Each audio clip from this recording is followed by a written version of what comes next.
Hagardo Versosa na ako. Nandito na kami ngayon sa aming room. So, ito yung kanilang suite room. Ang tawag daw nito ay Alejandro. Ayan. Alejandro. Ayan. Wow. So nice. Oo. Ayan.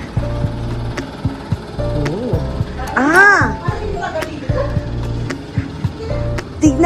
Tignan mo yung ano, oh, meron silang parang jacuzzi dyan. Oh, kaya naman pala. Ano siya?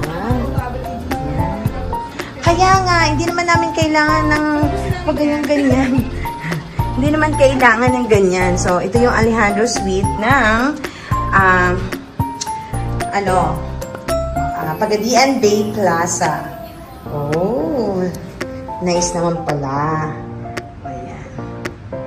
Nasa 7,000 plus yata ang per night nito. And, ang kagandahan, oh, ayan oh, nakikita yung dagat dito.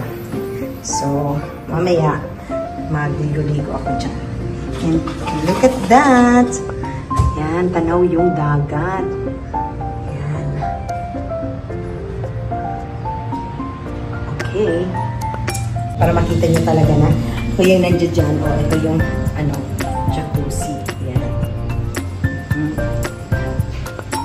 So, good morning everyone. Ayan ka. Rest kami. Then, okay naman ang kwartong ito, pero ideal lang siya sa mga couple. And since tinag siya as 5-star hotel, mataas yung expectations ko.